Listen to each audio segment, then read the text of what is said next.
Hey, welcome. I'm Nick Blevins. We're going to talk about the nonprofit security grant. And if you're like me, you probably never heard of it before another church told me about it about 6 or 7 years ago.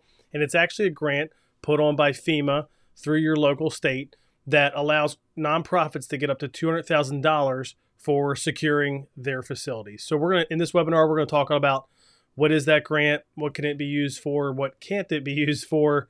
Is it a right fit for your church? What does the application process look like? I'm sure when you saw, $200,000 for church security in free grants, you probably thought this is a scam, but it's not. And I heard about it years ago. In fact, I think when it started, it was much less per church, like 60 grand or something like that, which is still great. And now over the years with inflation, I guess, and everything else, the current grants are 200,000 per organization. It's actually per address. And we'll get into all that and more. So let's jump in. I'm actually going to share some slides that we'll talk through during this webinar. Hopefully, I'm hoping this will be really helpful for your church, and hopefully you can use it, apply for it, and get it, and then use it for security for your church. If you're like most churches, like my church, we got it. We used it primarily for cameras, doors, alarms, and then some other things as well. And so I just want as many churches as possible to hear about it. A little bit about me. My name is Nick Blevins. I'm the pastor of Next Gen and operations at my church here in Maryland, co-founder of a company called Ministry Boost, where we help provide training and coaching and resources to church staff, mostly in the kids ministry and student ministry space, and wrote a book called The Volunteer Playbook to help churches recruit more volunteers, build healthy volunteer cultures. That's mostly what we do, me and my friends who are business partners that started Ministry Boost. We mostly help serve the church and help them recruit volunteers and build healthy volunteer cultures and excel in creating great family ministries. Like that's the world we have lived in. But we fell into this grant and learned about it from another friend. One of my friends, co-founder of Ministry Boost, worked at a church that had gotten this grant 2 times before he even worked there. And I think they got it a third time while he was there. And so once we heard about that, I was like, oh, we got to work on this. And then once my church was into it and got it, we said, we got to help as many people, as many churches as we can find out about this, because it's very rare that I tell a church about this and they've already heard about it. Like that almost never happens to me. It does every now and then. And usually if it does, it's because that church is connected to some denomination or network that knew about it and then helped them learn about it. So if you're watching this, you probably never heard of it, or you just want more information. And so I hope it helps you learn all about the grant and hopefully apply for it and hopefully get it. So what is it? It's a grant that exists to help nonprofit organizations, so churches are included, but it's not just churches, prevent and protect against terrorist attacks and other extremist attacks. Some fast facts about the grant. It is a FEMA grant, but it's administered through your local state. They call it a state administrative agency. Just like everything in the government, they'll abbreviate it SAA. And there are some different rules and processes and things like that, state to state, but largely some core pieces are the same. It was started in 2005. I know in a recent year, they had 5,200 applications nationally for $600 million. And recently, the total available fund has been more around 300 million. Some years it's 300, some years it's 270. In 2024, they actually did a bonus round at the end of the year and added another, I don't remember the exact number, but it was basically another bonus round to apply for it. In a normal year, it comes out once a year and it opens up and then you can apply for it. And then it takes some time to announce the winners. But one thing to note right away, in that recent year where there was 5,200 applications for 600 million, 300 million was granted, meaning about 50% of the organizations that applied for it got it. So the odds are pretty good. And what you'll learn is the odds get better if you get help and you apply for it the right way and you don't make some simple mistakes. So if you want to learn more about it, just Google Nonprofit Security Grant Program, end up on the FEMA website. It's not the easiest thing to navigate. Maybe I'll share my screen or something. We can look at that. But usually the latest information is there. A lot of times there's more information than you'd ever want. Although with the help of like AI today, you could probably feed it in. We'll give you actually a tip on that later. But Google that. You can read about it on the site there. Who can apply? Registered 501c3 nonprofits. So houses of worship, churches, and actually there's a stipulation. Some people don't understand this. In fact, even people that work for your state and even the government sometimes don't understand this because they changed this not too long ago. But churches that aren't 501c3s can also apply. Just by being a church, you fit the bill. Educational facilities, medical facilities, senior centers, care facilities, community and social service groups, camps. Churches, again, can apply no matter what, but all the other ones need to be 501c3s. So what can you get? So let's say you apply for the grant and you get it. You get 200 grand, let's say. What can you buy with that? You can get security cameras, alarms, access control. Think like on the door, right? I don't have my wallet on me, but I have a card now ever since we put this in at our church. We have just those little cards like at a hotel or whatever that gets us in the door.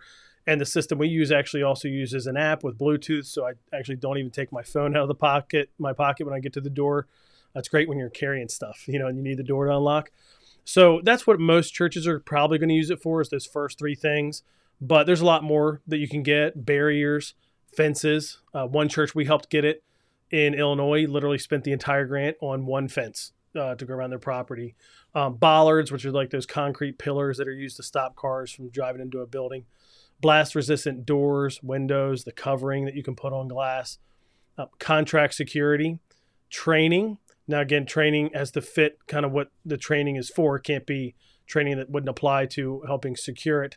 And then also some of the money can go towards the management and administration of the grant up to 5%, meaning, 200 grand, 5% is 10 grand, up to 10 grand could go towards paying whoever's helping administer and run that grant for your church. We did not do that in my church because I felt like it's just part of my job, but you can do that. What can you not get? You can't get anything force related. So think lethal or less lethal weapons or training, right? You can't use the money to train your security team how to use their weapons. You can't use it specifically for like license plate readers or facial recognition software. You might find a security system that could do that, and you could use it for that system. You just can't ask for it for the express purpose of using the license plate reading or facial recognition software. And the reason for that is those laws are quite different, not even state to state, county to county. Like I live in Maryland, where Baltimore City has a different law around facial recognition software on cameras than does the Baltimore County and some other counties. So FEMA just doesn't want to get involved in that. So they're like, you can't use it for that. You can't use it for general expenses to your organization. This is a weird one, but you can't use it for key safes or knock boxes. Think like when you're looking to buy a house and there's the box on the house that has a code and you get in. You can't use it for proof of concepts or studies, which really just means you can't use it for something that doesn't exist yet.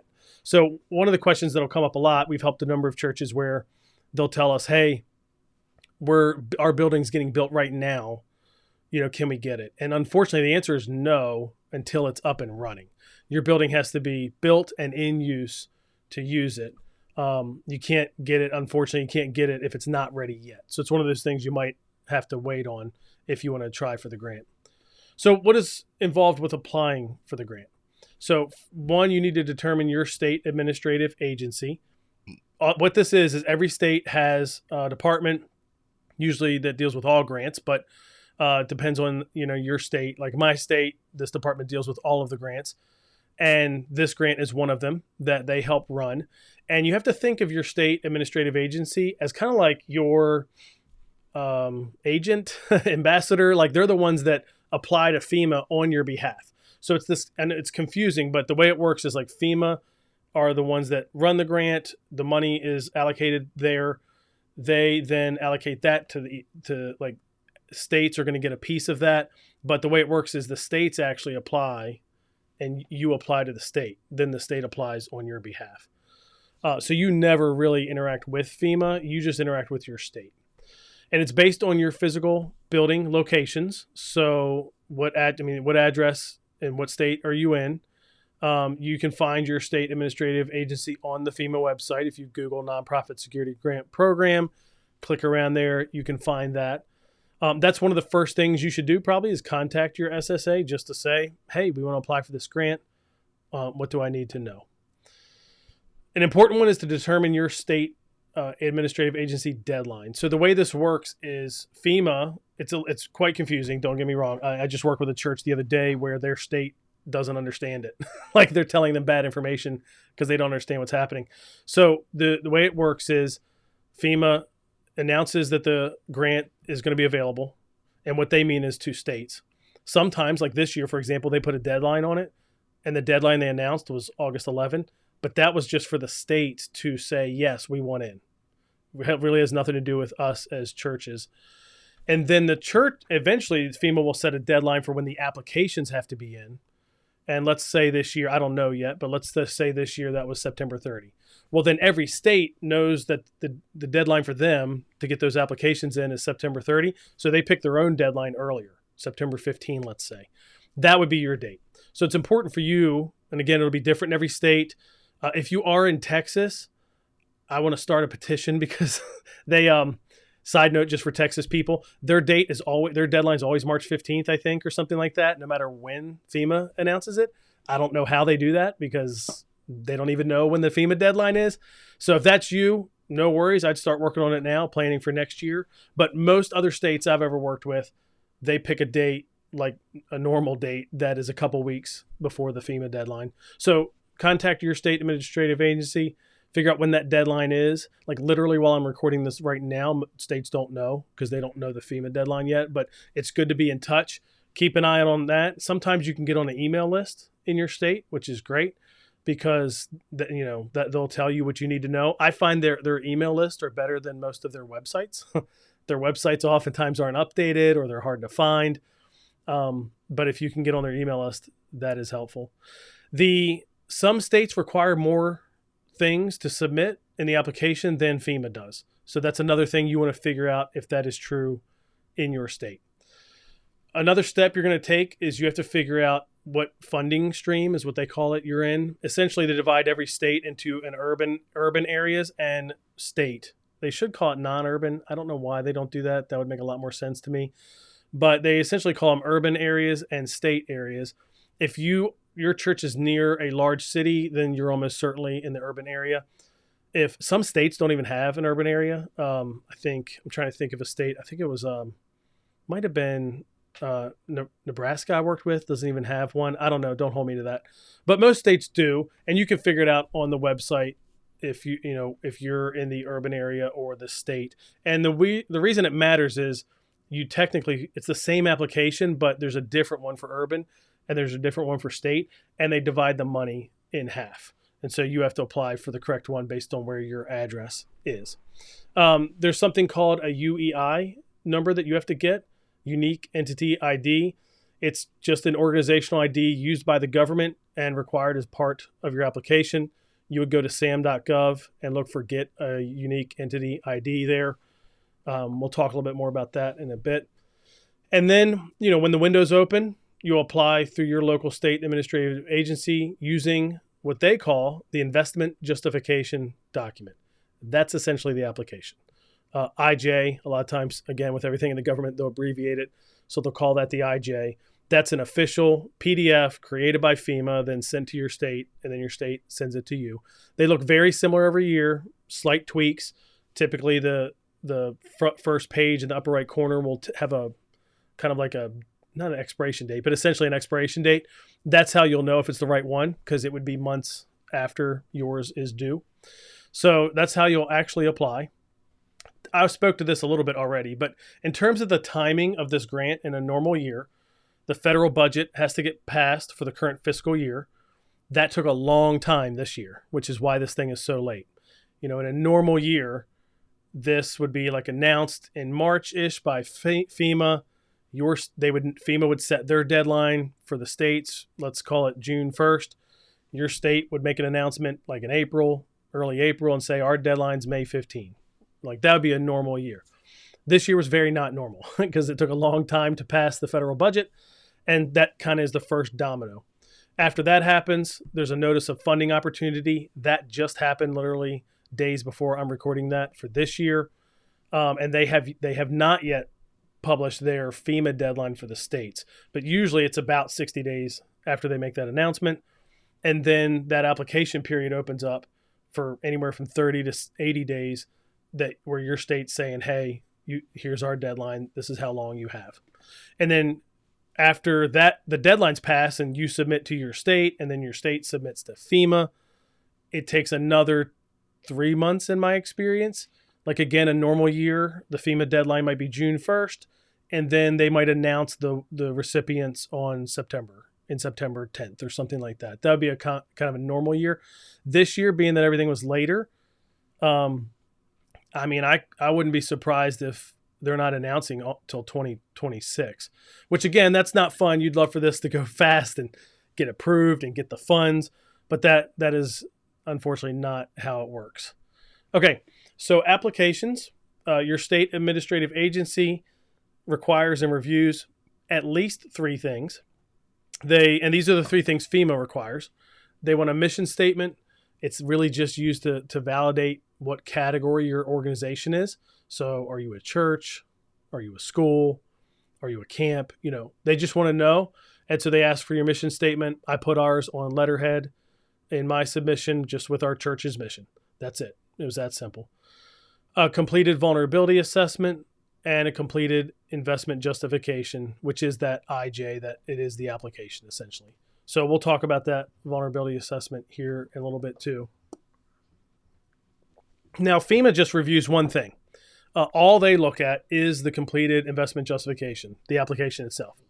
That outlines the investment and the relevant projects, includes summaries of information provided to your state administrative agency with a breakdown of your proposed budget, the timeline, and your plan. Now, the tip is don't refer to other documents in your IJ other than the vulnerability assessment, because at least they know that exists somewhere. You don't want to refer to anything else because they don't get anything else. So you don't want to apply and say, see the attached map of our facility or something like that. You don't want to do that because they're not going to see it. So you want to write as if everything is in the IJ and that is all they're going to know. Your state could ask for more. Keep that in mind. Those 3 things every state asks for. I have worked with churches in states where they want to see your 501c3 thing, or I don't know, different things. But those 3 things they always ask for. So behind the scenes, I kind of mentioned this, but just to go over it again, nonprofits like your church would submit applications to your state. The state reviews and scores them based on a matrix. There's like a set matrix that they score off of. Then the state submits those with some notes to FEMA. FEMA reviews and scores them. And then FEMA decides who's getting the grants, who awards the grants. And then the DHS secretary receives and approves that final list. And that's when it's announced. And you'll hear about it through your state. You don't hear about it through FEMA. So your state, after you applied 3-4 months later, sometimes longer, they'll announce who got the grant in the state. Some states I've even seen will publish everybody that got it. Some states just let you know if you got it or not. Okay, some tips. Grant writers could be helpful, but be careful. The nonprofit has to be responsible for it. Fully complete everything you submit. I mean, one of the biggest problems we see churches run into is they make errors in the application. They don't finish it. They do something wrong. They use the wrong form. And that simple stuff can get you denied for no other reason than it was just a mistake. Ask for allowable expenses only, meaning, again, there's only certain things you're allowed to get. We talked about some of those. On the FEMA website, you can see a full list. If you ask for something that's not allowed, you'll get denied. And then only apply if you are a nonprofit, and don't apply on behalf of another organization. Now that there is a little caveat to that, because recently they introduced a consortium idea where like one organization can apply for multiple. Now, but they all have to be nonprofits. I don't see a reason why a church would really do that. I mean, you could, I don't know if a church felt like they could split some of the funds with 2 other churches, and I don't know. It's not what I would recommend. I'd recommend you apply on your own and you don't even get into that. I haven't mentioned it yet, but most years, one organization can get up to 3 grants in 1 year, but they have to be 3 different physical addresses. So like think of that church that I mentioned in Illinois that got the fence. That was a large multi-site church with 9 campuses, I think.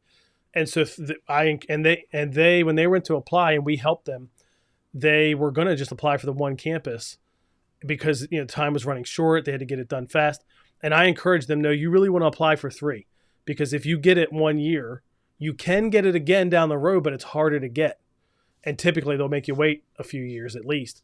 And so I said, you really want to ask for all 3, like 3 of your locations and the full amount this year.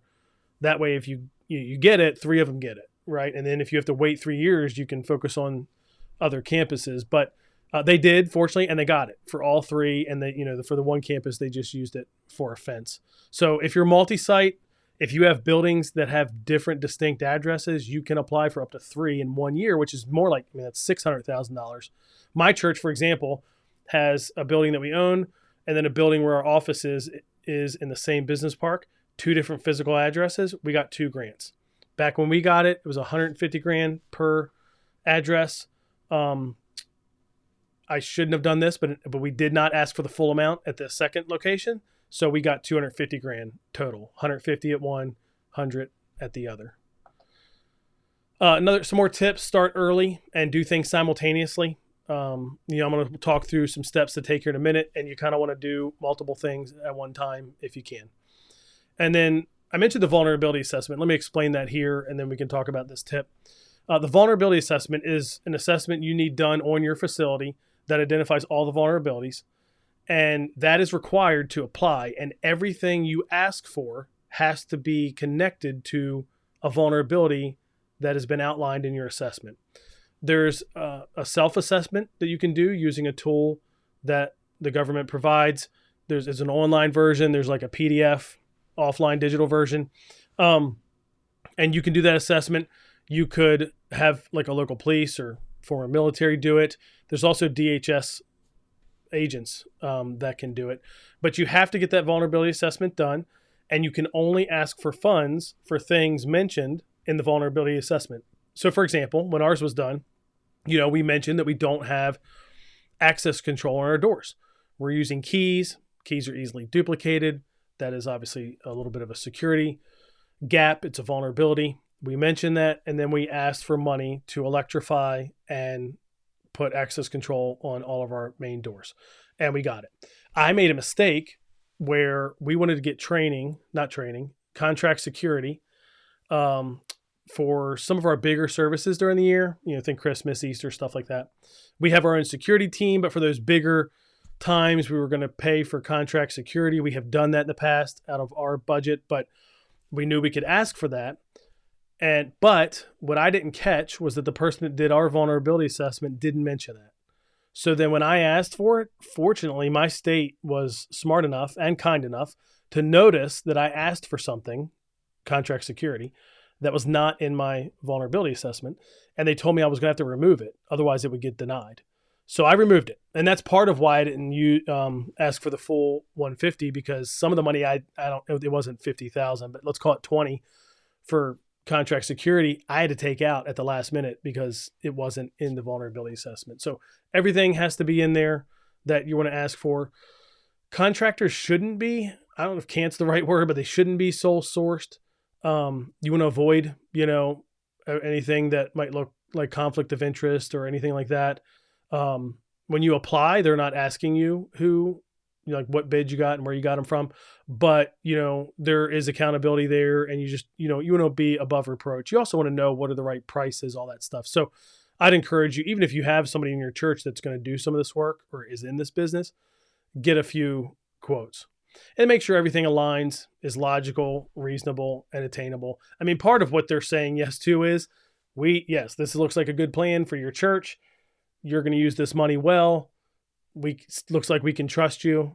That's why they would award it to you. If something doesn't make sense, seems unreasonable, or there's no way you could do that, they're just going to deny it. Like they're not even going to figure out what's going on there. Don't ask for more money than the total. It's like $200,000. Again, you fill the whole thing out and you're like, oh, can we get 220? Failed. You know what I mean? Like you're not going to get it. You have to use Adobe Acrobat to edit the investment justification form. You have to. You'll know because if you open it in something else, usually it'll give you like a warning, like basically, hey, you can't open it in this program. And if you, on your computer, if you double click it, a lot of times they'll just try to open it in your computer's native PDF viewer, which probably isn't Adobe Acrobat, and so it'll give you that little warning. So you need to download Adobe Acrobat, and then make sure you're using that to open the file. Get some help from others for sure. You don't want to do this alone. You want your vulnerability assessment to be updated. They'll tell you within 5 years. You want to stay updated with your state, contacting them, emailing them, figuring out dates, asking any questions, and like I mentioned, avoiding any conflicts of interest. Okay, so I already talked through the vulnerability assessment. It can be done by local police, DHS, retired military. FEMA does have that document that you can use to do your own self-assessment. I would recommend using that even if you have local police or retired military. Do that. You have to get a different assessment for every physical address. So again, my church has 2 locations. We did 2 vulnerability assessments, 2 applications, 2 mission statement documents, actually, even though it's the same mission statement. So when I applied for our grant, I basically sent 2 applications almost, because it was one for this address, one for that address. Make sure the assessment address addresses everything you think it should address. Remember, we mentioned that, but you don't want to be like me and not have contract security in there, and now you can't ask for it. So I would recommend you make your own list of what you want to get, and then give that to whoever's doing the vulnerability assessment to make sure they hit it in their assessment. Only items identified in the assessment can be asked for in your application. Again, we talked about that. So you just want to make sure those match. This is a simple thing, but everything has to match. The address on your mission statement needs to match exactly the address on your vulnerability assessment, which needs to match exactly the address on your church and the investment justification, the application. If there's a slight difference, even 8007C and that one says 8007B, again, anything that's a little bit wrong or causes confusion could get you denied, or, fail's not the right term, but you could not get the grant. Our church got this grant. We applied in 2022. I wanted to apply long before the pandemic. That's when I first heard about it, but then that changed things and was off my mind and all that. Applied in 2022, did not get it, even though our application was good, there weren't any errors, and applied the next year, 2023, and got it. Now, in my state, in Maryland, I've helped a number of other churches get it now. I firmly believe there's some kind of backlog. I might be wrong. I'm sure they would tell me I'm wrong, but I don't know any church that's got it the first year, but a lot of them get it the second year. In every other state that we've helped churches, I've not seen that. A lot of them can get it the first year. Now, some states are more competitive than others, for sure. And it's not like there's hundreds of these available each year per state. It is a limited amount. But I want to give you a peek at what, we spent this money on a number of different things, but I want to give you a peek at our security system here. It is nighttime when I'm recording this, since all the cameras are black and white and grayed out. I counted right before I hit record here. I think we have 45 cameras that we purchased. Our camera features have a night mode where it looks like black and white, but you can see people better at night. Obviously, we don't have it enabled on this one right here because you can still see it in color. And then there's some places in our building where the lights stay on all the time, for emergency reasons, they don't come off. Our system happens to show you that that green line shows you where the person walked to and from. And if I scroll back far enough, we would find, let's see here, what dates are these? You'd find this is all midweek that I'm looking at here. But if I scroll back far enough, we would find a Sunday morning, with kind of normal traffic in there. So our system does cameras and alarms and doors are all controlled in one thing. And this isn't an advertisement for any one system. Obviously, we like ours. These are our doors, and you can attach cameras to each one, what camera is closest to it, and you can assign it so that you can see it. And then, we have cards for access. People can also use their phones. And then they have alarms, and they kind of build the system as if you have multiple sites for alarms. So that's our system. We did, do more with the money than just cameras, but that was the biggest. Cameras, alarms, and door control, access control were probably 80% of the money that we spent. I just wanted to show you that so you can get an idea of what you could get. Of all the churches I've helped, they've used a variety of different vendors and products for these types of solutions. and you'll figure out which one works best for you. But just to give you an example, we got the grant in 2023. It was announced in fall. We kind of still had to do some more work and do some more getting bids and estimates and all that. Got it installed in 2024 and been using it now for a good while now. So next steps. Number one, contact your state administrative agency. Find them on the FEMA website and then email them. You can just say, hey, I'm Nick. I work at Community Christian Church. We heard about the nonprofit security grant program. Would love to apply. What do I need to know? And then see what they'll tell you. Some states know more than others. There's a guy in our state who was new when we got it. So I definitely knew more than he did, in the beginning. And then he's been great. He got up to speed real quick. He's very knowledgeable, been very helpful for us as we got it. Get your UEI number. Go to sam.gov and get that. Do your vulnerability assessment. Again, are you going to do it yourself? Are you going to get a DHS person to do it? Local police, military, but get that done. Set a reminder for the notice of funding opportunity. At the time I'm recording this year, that part's already been announced, but you do want to set reminders or connect with your state to figure out what the state deadline is going to be. And then start working on an application. So I would recommend, obviously, if you can, and once the date gets announced and your state gives you the files, start using the official application. But if you want to get ahead of the game, you could always use an application from a previous year and save it, and then you'll copy paste, into the new one. And then last, consider getting help from us. We can help you and your church apply for the grant, give you the best chance possible at being approved while saving you lots of time and effort. I spent a lot of time on this and have been able to save churches a lot of time on it. You can absolutely do this yourself, but if you would like our help, you may have seen this because of a Facebook ad, and somebody commented on one of our ads one time that they applied for this grant and it was so difficult. They partnered with 12 churches in their city and no one was able to complete it. And my comment was, yeah, it's not easy, which is why I want to help. It is not easy, but it's not rocket science either. It's just, there's steps to it. You got to do it right. You got to not make simple mistakes.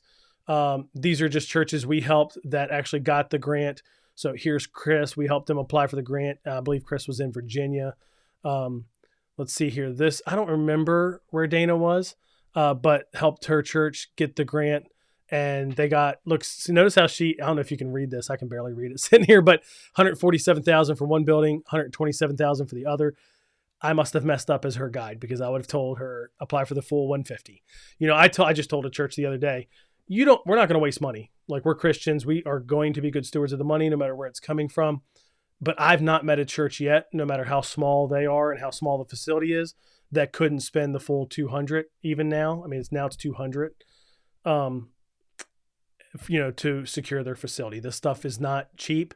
So, and what I told the person the other day was, ask for 200. If you end up only spending 170, great. No problem. Your state won't, give you the other 30 and that money is saved, which is great. Brandon saying, we got it. Thanks for the help and the resources. Daniel just wanted to share the good news about getting approved for the grant. Daniel did a great job, by the way, with his application. Sometimes like somebody does so well, like one of the things we give you is a sample application so you don't have to do it from scratch. And Daniel was one of the ones like, I need to ask him if we can use his in the guide because it was so good. Irene is actually the lady in Illinois that I mentioned. They got the fence around their property. So they got the grant, and Ada received the grant Friday. Heard the news on a Friday that the church was approved. So again, you can do this on your own. If we can help you, we can help you do it faster with probably better odds. So we've helped over 100 churches apply for the grant in 2024.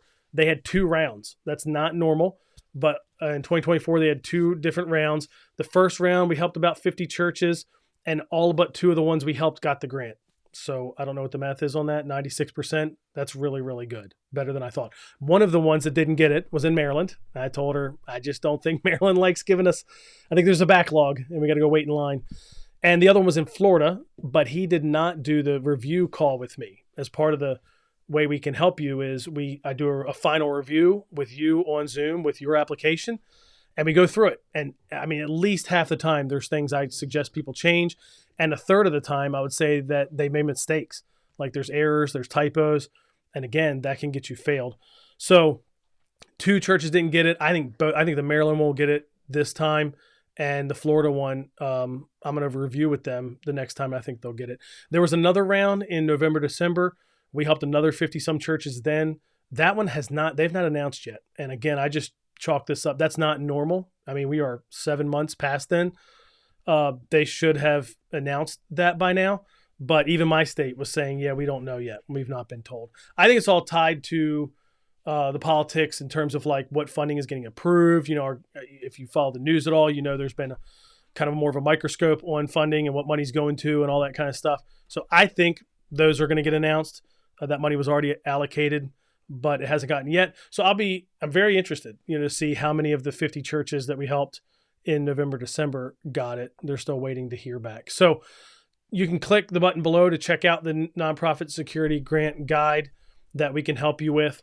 And in that guide, you get resources and coaching. So there's videos kind of like this walking you through every part of it. The application, the vulnerability assessment, getting pricing, getting your UEI, all those things. There's files in there, like you can see sample vulnerability assessments, sample UEI or sample applications, how-to instructions, links to resources, an exhaustive Q&A. I think we have like a 60-some question Q&A in there.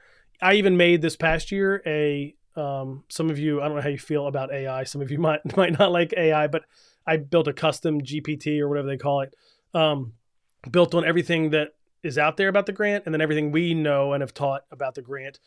And you can, if you just click it and create an account with ChatGPT, you can ask it questions and it's very good. Every now and then it'll tell me something that's like, that's not exactly right. And I'll tell it. And it's like, oh yeah, you're right. Cause it's just it's using the information we gave it and then current news and all that. In fact, I just updated it the other day with this year's notice of funding opportunity, but that's a great place to just ask quick questions. If the 60 some questions that are already there, don't hit the questions that you have. And then we have coaching calls. There's coaching calls you can join every week. There's one video you'll watch right away to get you started, tell you the 4 things you got to do and how to do them. And then there's coaching calls like Q&A, Q&A calls. And then you would schedule a call with me or somebody else from our team to review your application at the final stage to make sure you're good to go before you submit it.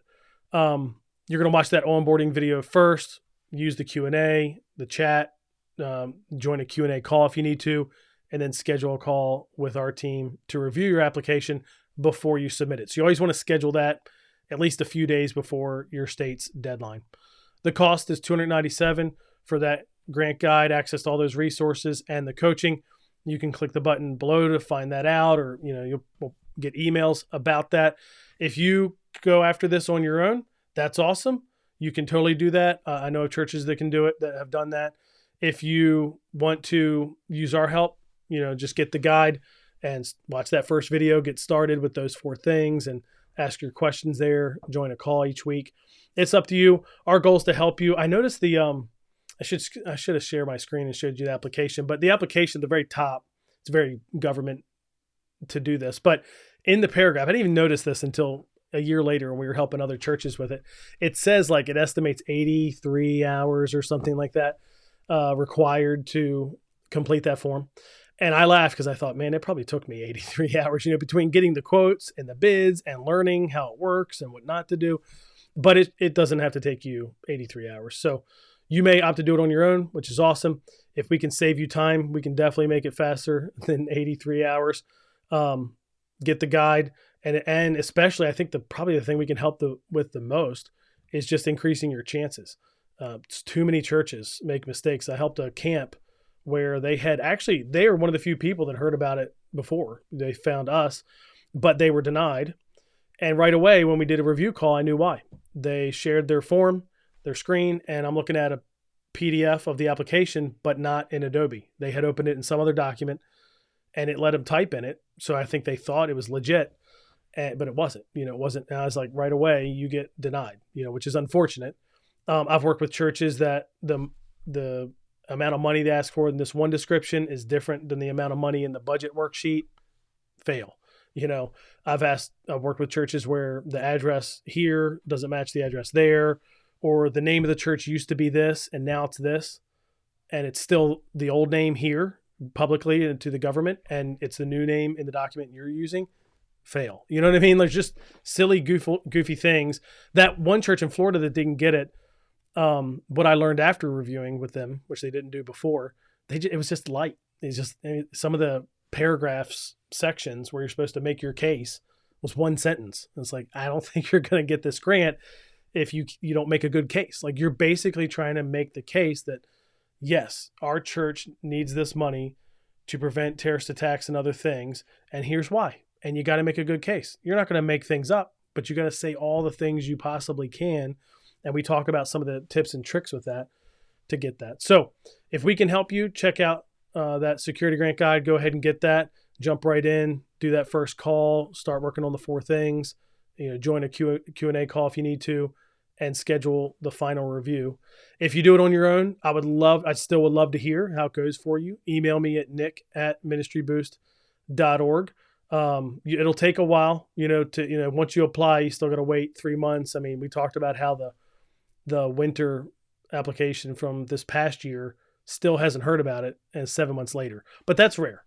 Most years, normal timeline is FEMA says it announces it in March. Your state's deadline is like May, and they announce the winners in September. This year, because things are delayed, I'm expecting more of like FEMA already announced it, but they haven't said their deadline yet. So let's pretend their deadline is October 1st. Your state will make their deadline September 14th or something like that. I would guess they would then announce 3 months later. So like maybe February, that would be like a normal year.